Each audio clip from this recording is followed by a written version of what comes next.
Is your legacy, not a material legacy, but if life stops here, how do you want to be remembered? What is that energy? How do people see you? This podcast series is a result of that question. What is my legacy? A phoenix is burning itself on a funeral pyre and rising from the ashes with renewed youth to live through another cycle. This fertile ash is filled with phoenix frequencies of compassion, love, forgiveness, intuition, wisdom, generosity, resilience, creativity, an evolution and involution. I've been in the ashes. I give voice to my phoenix. I share how I pioneer with ease. That's a lifestyle, a choice. I'm Nienke van Bezooien, and I welcome you to listen and invite you to rise.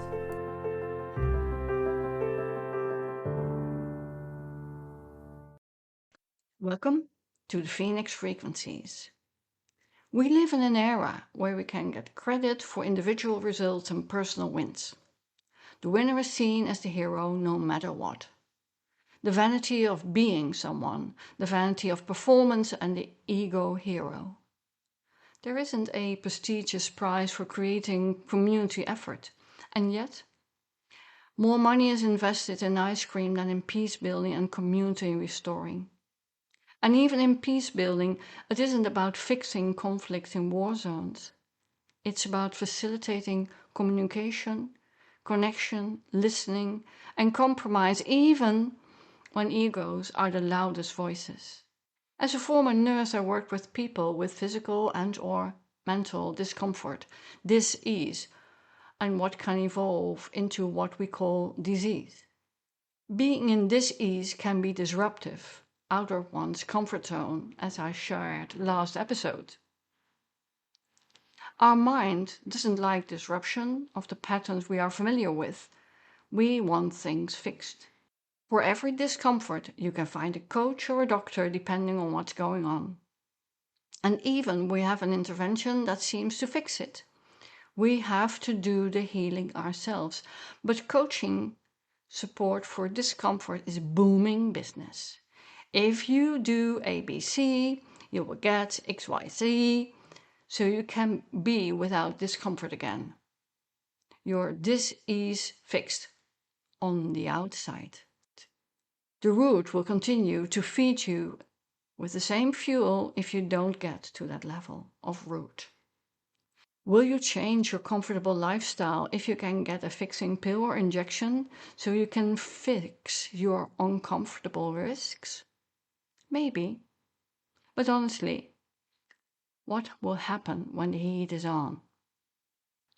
Today marks exactly 7 years since I had my first brain tumor surgery, 8/8/2019, Lion Gates Day.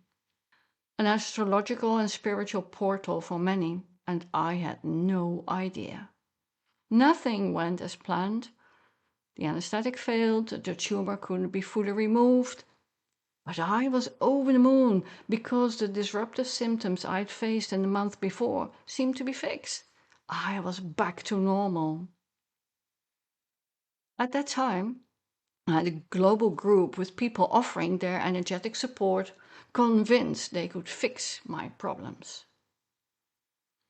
Whose fault was it that it didn't bring the fix?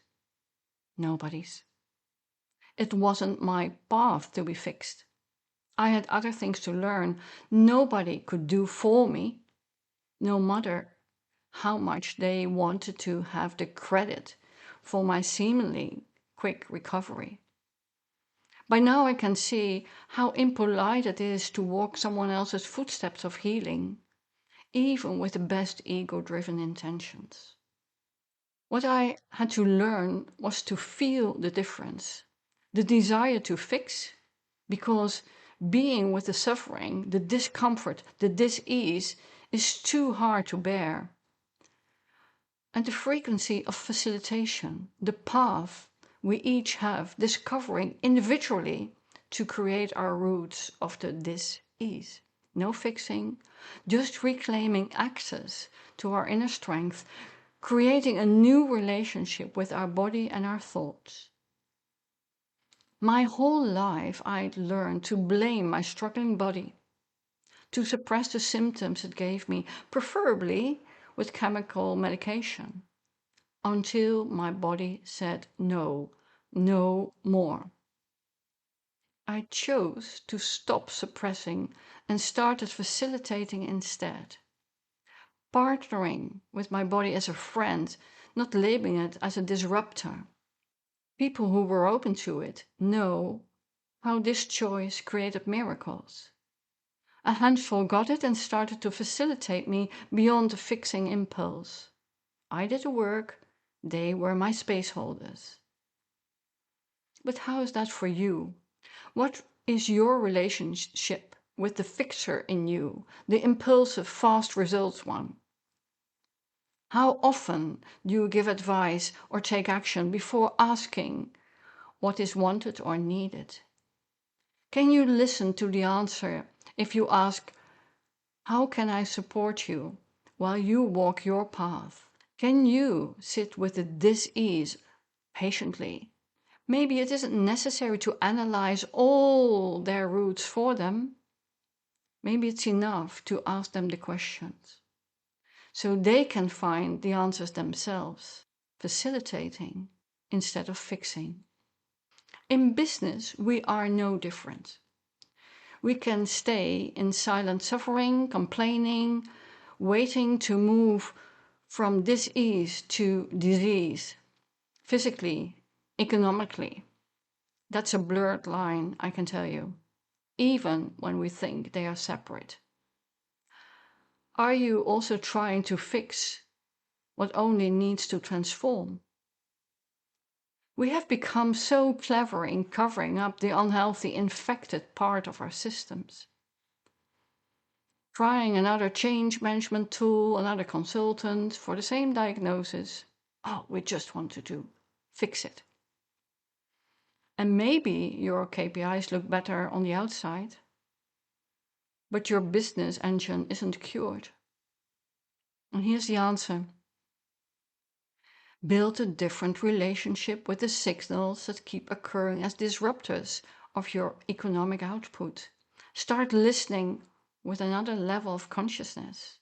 Spark the facilitator to become the creator of how to make your engine run healthy with effortless effort, in service what is needed to sustain healthy functioning.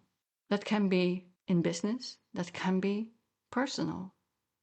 Fixing is a service without a real teamwork that facilitates the real transformation of becoming healthy again in all areas of life.